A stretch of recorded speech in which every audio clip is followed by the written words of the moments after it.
Fala galera, tudo bem? Bom dia, boa tarde, boa noite. Vamos lá para mais uma aula de Direito Processual Civil, nosso querido Processo Civil Brasileiro.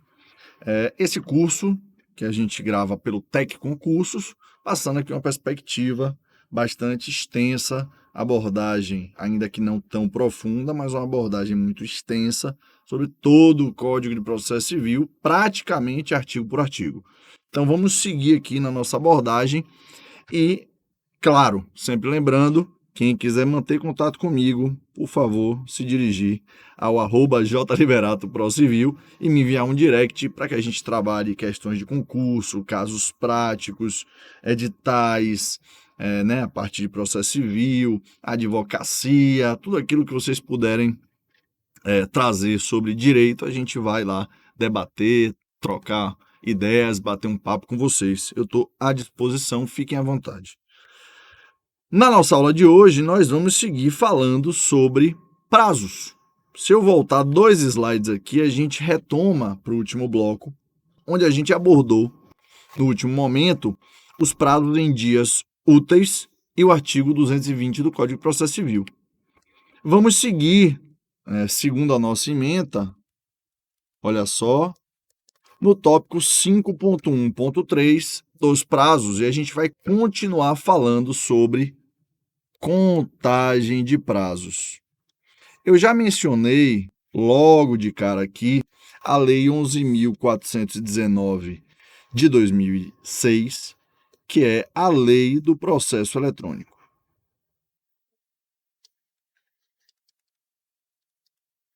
Lei do Processo Eletrônico.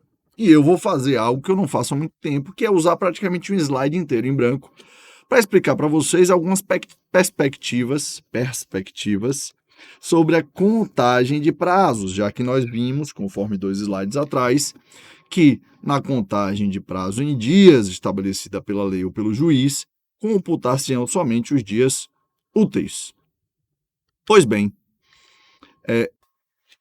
sabemos, vocês sabem, eu sei, que o processo é um conjunto de atos, então, ato 1, ato 2, ato 3, lógicos, sistematizados, pré-estabelecidos na lei e que nos conduzirão a uma decisão, preferencialmente uma decisão de mérito. Nós sabemos que o ato inicial ele deve se dar, via de regra, pelas partes, mas que o impulso oficial a partir daí é dado pelo Estado. Tudo bem? Então, para cada ato do Estado, um ato das partes, outro ato do Estado, outro ato das partes, até que a gente chega ato a ato na determinação pelo juízo da resolução do conflito apresentado. Grosseiramente, é isso que acontece. Só que vocês sabem que os atos judiciais, que nós chamamos de pronunciamentos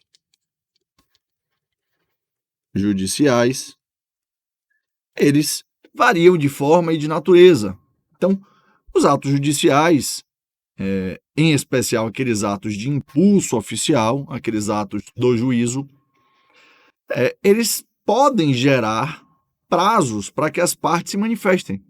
E vocês também sabem que esses pronunciamentos judiciais geram prazos que, se forem prazos processuais, são contados em dias úteis. E até aí tudo bem, né? Até aí foi mais ou menos o que a gente conferiu até agora. Só que como é que isso acontece na prática, né? Se abre um prazo, né? Vai para o Diário Oficial, não vai para o Diário Oficial, fica no sistema. Como é que isso acontece na prática, em especial aqui para a galera da Defensoria Pública, Ministério Público, Advocacia? Vamos lá. Existem diversas formas de contar prazo, né? As duas principais são pela Lei 11.419 de 2006, né, que é a lei do processo eletrônico, que eu já mencionei para vocês, ou a contagem pelo Diário Oficial. E essas duas formas de contagem de prazo acontecem na prática, às vezes no mesmo processo, elas acontecem concomitantemente, tanto é que o STJ já decidiu que a prevalência vai ser a contagem de prazo pelo sistema e não a contagem de prazo pelo Diário Oficial. Mas elas são duas formas completamente distintas. Alguns tribunais, exemplo disso é o Tribunal de Justiça do Distrito Federal e Territórios, fazem a contagem somente pela lógica do processo eletrônico. Outros tribunais, como por exemplo o Tribunal de Justiça da Bahia, é um tribunal que faz a contagem pela lógica do Diário Oficial. Então, o que é que eu estou dizendo para vocês? Alguns juízos remetem os atos ao Diário Oficial, né, e só usam isso para ter a base da contagem do prazo, e outros juízos remetem a publicação ao Diário Oficial, mas a contagem do prazo ela se dá pelo sistema.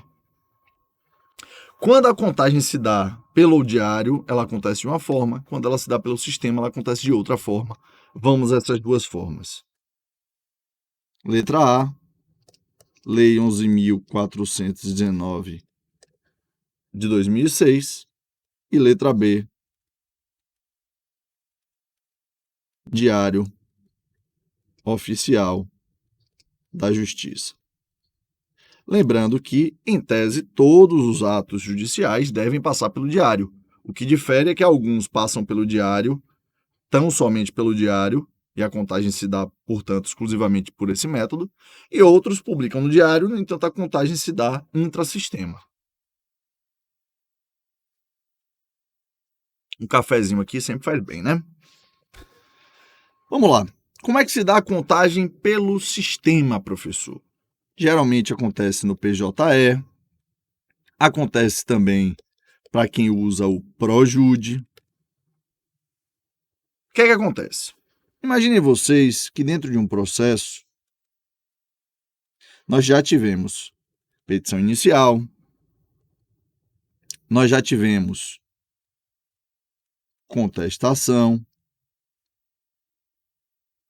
nós já tivemos réplica, e agora, nas providências preliminares,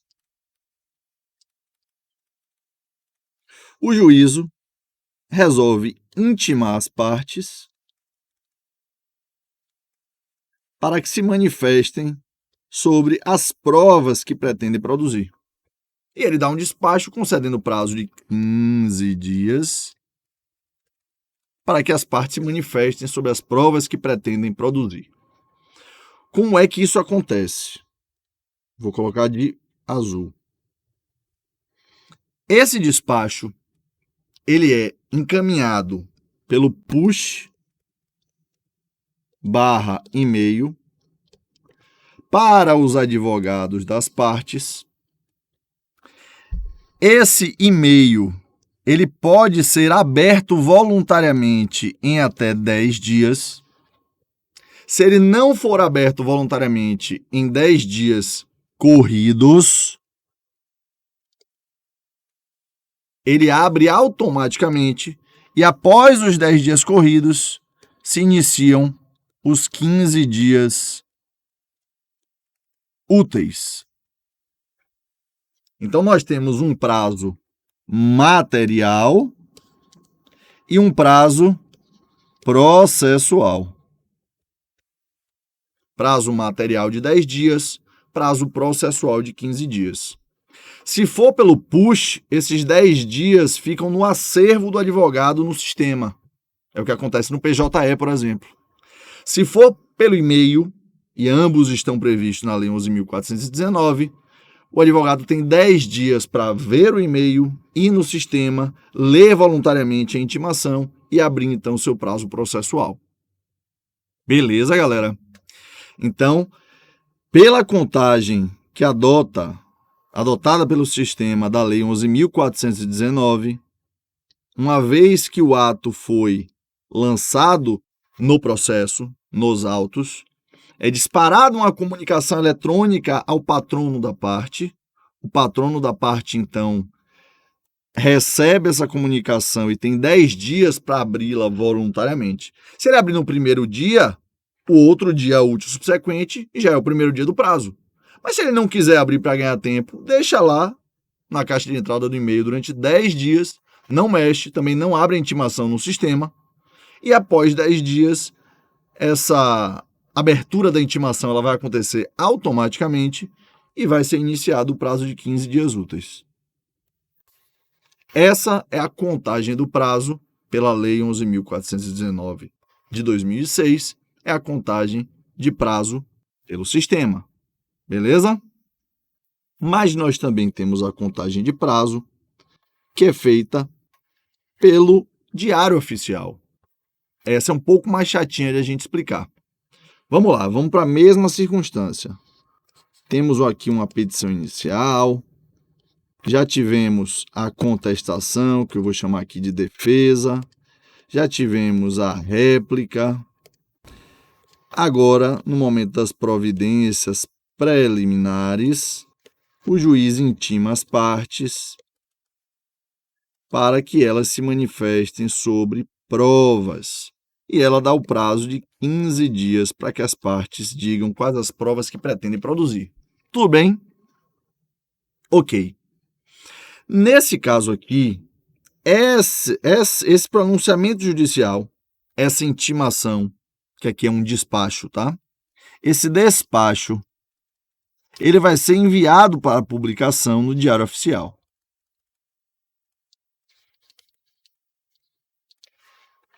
Quando esse ato sair no Diário Oficial, a gente tem que aplicar um sisteminha, que é o sistema do Código de Processo Civil, que é o seguinte: o dia que sai no Diário Oficial, vamos dizer, 9 de junho de 2023, o dia que sai no Diário Oficial,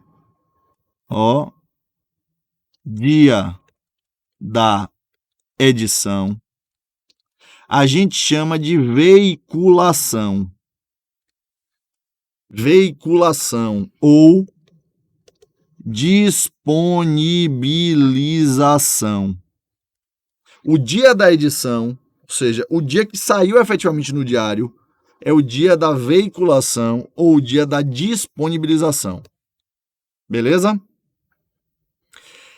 Todos esses dias aqui tem que ser úteis, tá? O dia da edição do diário tem que ser um dia útil. O dia útil subsequente ao da veiculação ou disponibilização, dia útil subsequente, a gente chama de publicação. Publicação. Então, veicula num dia, publica no outro. Veicula num dia, considera-se publicado no outro, e o primeiro dia do prazo é o próximo dia útil subsequente. Então, o próximo dia útil subsequente é o primeiro dia do prazo. Primeiro dia do prazo. Então, a gente tem que aplicar esse sisteminha tomando o maior cuidado. Saiu no diário, significa que veiculou. O dia da edição, veiculou. O dia útil subsequente, publicou. E o dia útil subsequente é efetivamente o primeiro dia do prazo. Mas por que essa coisa de perder 2 dias, João? Porque antigamente o Diário Oficial, os diários oficiais, eles eram físicos, eram como jornais. Só que as edições saíam muito tarde. Então era possível que você tivesse uma edição do Diário Oficial da Justiça às 10 horas da noite. Se eu não excluísse aquele primeiro dia do início, as partes seriam prejudicadas, porque elas já perderiam um dia, porque ninguém ia olhar o Diário Oficial às 10 horas da noite, né? Lembrem que hoje em dia tem internet, as coisas são mais fáceis, mas antigamente não. Por isso, o CPC adota esse sistema de veicula num dia, publica no outro, começa a contar no outro. Na verdade, veicula num dia, considera publicado no outro começa a contar no outro. Então, por exemplo, hoje eu estou gravando, é dia 9 de abril de 2024. Tá aqui, ó, 9/4/2024. Se sair um despacho de um processo meu na edição de hoje do Diário Oficial, hoje, dia 9/4, veiculou. Amanhã, que é dia 10/4, é dia útil, tá? É uma quarta-feira. Considera-se publicado. E o primeiro dia do prazo vai ser 11/4/2024, que é uma quinta-feira e é dia útil. Beleza? O segundo dia vai ser dia 12, o terceiro dia a gente vai avaliando. Beleza? Como hoje é terça-feira, dia 10 é uma quarta-feira, dia 11/4 é uma quinta-feira, dia 12/4 seria o segundo dia do prazo, né? Sexta-feira. Sábado e domingo não é dia útil, né? Então, dia 13 e 14, sábado e domingo, não são dias úteis. Dia 15/4 seria o terceiro dia do prazo e a gente iria assim até o 15º dia. Beleza, galera? Então, duas formas de contar prazo. Aplicando a lógica pura e simples da Lei 11.419 ou aplicando a lógica do Código de Processo Civil. Beleza? Isso ainda não está unificado. Depende do Estado, depende do sistema, depende da seara jurisdicional que você esteja trabalhando. Valeu? Bora avançar um pouco. Vamos agora ao artigo 221 do Código de Processo Civil. Suspende-se o curso do prazo por obstáculo criado em detrimento da parte ou ocorrendo qualquer das hipóteses do artigo 313, que são as hipóteses típicas de suspensão do processo. Então, suspende-se o curso do prazo por obstáculo criado em detrimento da parte ou ocorrendo qualquer das hipóteses do artigo 313 do CPC, devendo o prazo ser restituído por tempo igual ao que faltava para a sua complementação. Por isso que se fala em suspensão do prazo e não em interrupção. Beleza? Parágrafo único. Suspendem-se os prazos durante a execução de programa instituído pelo Poder Judiciário para promover a autocomposição.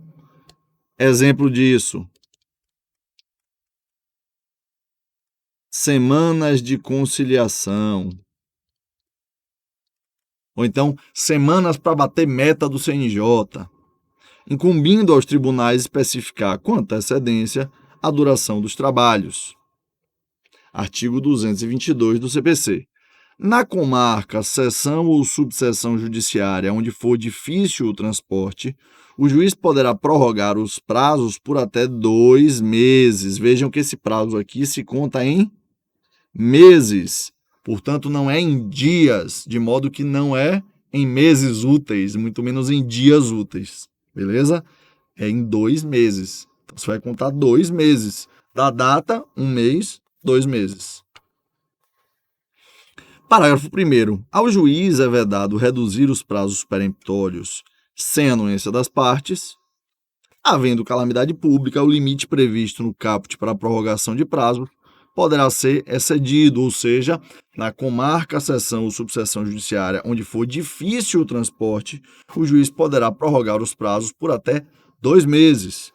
Se houver calamidade pública, a gente faz uma remessa ao parágrafo 2º do mesmo 222, o limite de 2 meses de ampliação previsto no caput poderá ser excedido, ou seja, havendo calamidade pública, o juiz pode, por exemplo, prorrogar por 3 meses ou enquanto durar a calamidade pública.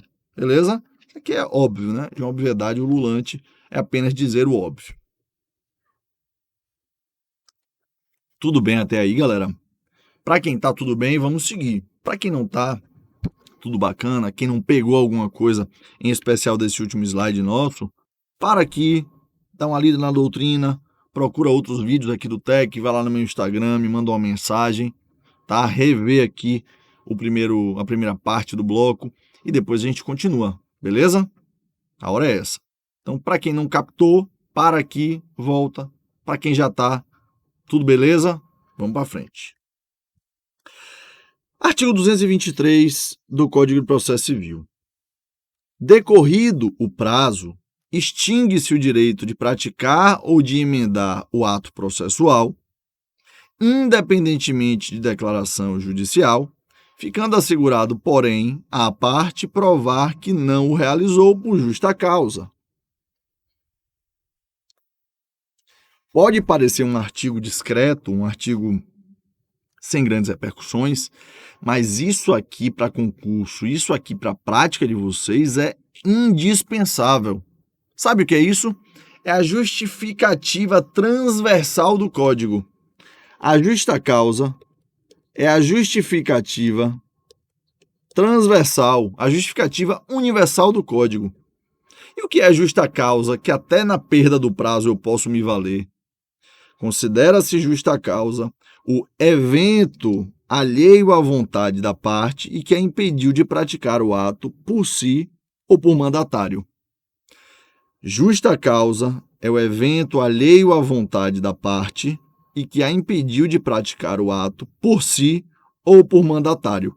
Verificada a justa causa, o juiz permitirá à parte a prática do ato no prazo que lhe assinar. Então, se a parte perder um prazo, ela pode alegar e provar que deixou de praticar o ato por justa causa, né, por justo motivo. Né? Imagina que eu sou o único advogado constituído nos autos, estou com a petição pronta para soltar hoje, sofro um acidente gravíssimo, fico em coma durante um mês. Como é que eu ia praticar o ato? Né? Agora eu vou ter que provar que eu ainda tinha prazo, eu vou ter que provar que o ato já estava pronto, eu vou ter que provar justo motivo, a justa causa, dada a impossibilidade de eu praticar atos em processo porque eu estava acamado, internado. Entenderam mais ou menos a linha lógica? Vamos ao artigo 224, que traz previsões importantíssimas. Artigo 224 do Código de Processo Civil. Salvo disposição em contrário, os prazos serão contados excluindo o dia do começo, incluindo o dia do vencimento, que é justamente a lógica do veiculou, publicou, começa a contar. Né? Exclui-se o dia do começo, inclui no final. Parágrafo 1º.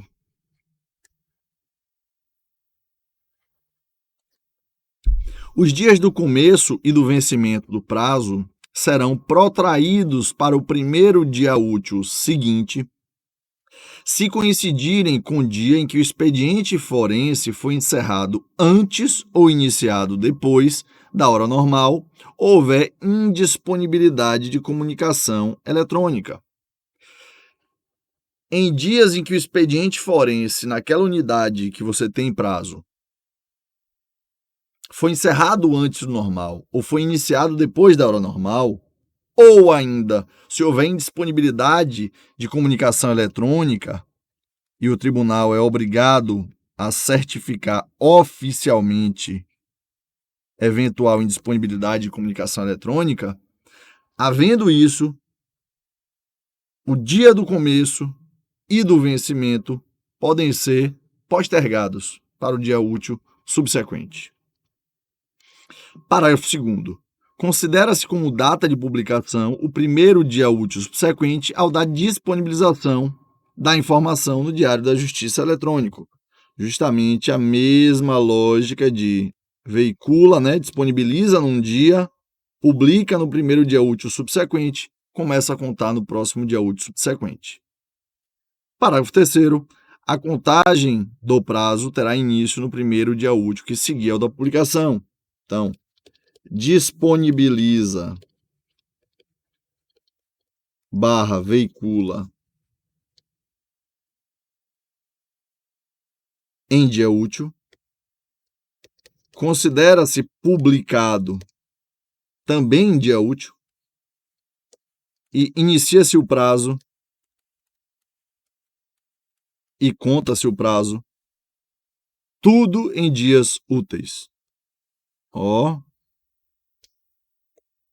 só dias úteis, meus caros. Beleza? Podemos avançar? Artigo 225 do Código de Processo Civil. A parte poderá renunciar ao prazo estabelecido exclusivamente em seu favor, desde que o faça de maneira expressa. Eu posso renunciar a um prazo que me foi dado, desde que eu faça isso de maneira expressa, ou seja, por escrito. Esse artigo 226 é o artigo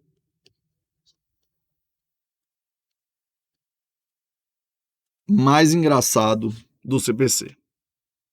O juiz proferirá despachos em 5 dias, decisões interlocutórias em 10 dias e sentenças em 30 dias. Isso aqui é uma grande utopia. Isso aqui é a fonte da inobservância no mundo. Isso aqui é um artigo interessante, porque, querendo ou não, ele dispõe acerca dos prazos para pronunciamentos judiciais, mas isso aqui, como vocês bem sabem, não é observado em hipótese alguma. Deveria ser observado, caso não observado, pode sim gerar sanções, punições administrativas aos magistrados, mas nós sabemos que isso aqui é uma completa utopia, embora vocês também saibam que vocês têm que saber. Despachos, 5 dias, decisões interlocutórias, 10 dias, sentenças em 30 dias. E conta de quando esse prazo, professor? Essa é a melhor parte. Conta do momento em que os autos estão conclusos, né? E aí o que é que os cartórios fazem? Deixam os autos sem fazer conclusão durante meses. Vocês que não abram suas corregedorias, as suas reclamações disciplinares, as suas reclamações junto à OAB nas comissões de prerrogativas, para que vocês vejam seus processos caminharem para frente. Se não fizer isso, processo no Brasil não anda, tá bom? Fica aqui a crítica, mas a previsão normativa ela é interessante, está aqui, embora ela não seja seguida, muita coisa não é seguida no nosso país, ela está aqui e é sim interessante. Artigo 227, para a gente finalizar esse bloco. Em qualquer grau de jurisdição, havendo motivo justificado, pode o juiz exceder por igual tempo os prazos a que está submetido.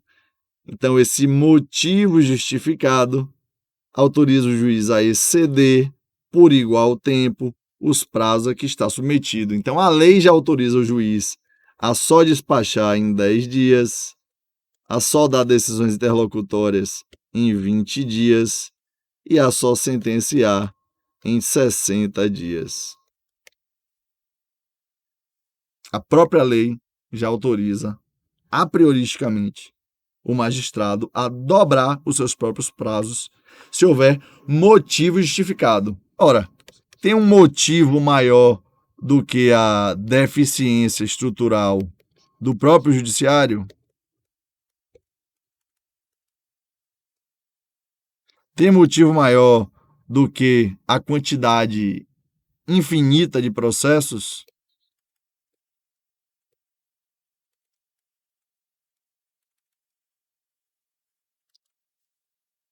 Dentre diversos outros motivos que podem ser utilizados. Isso não é uma crítica pura e simples à magistratura, isso é uma crítica a toda a estrutura do Poder Judiciário, que inclui os advogados, me inclui, inclusive. Enfim, paciência, tá? Encerramos esse bloco, nos vemos no próximo bloco. Vamos seguir aqui do artigo 228, 229, a gente ainda tem muita coisa interessante para conversar, beleza? Um abraço para vocês. Até o próximo bloco.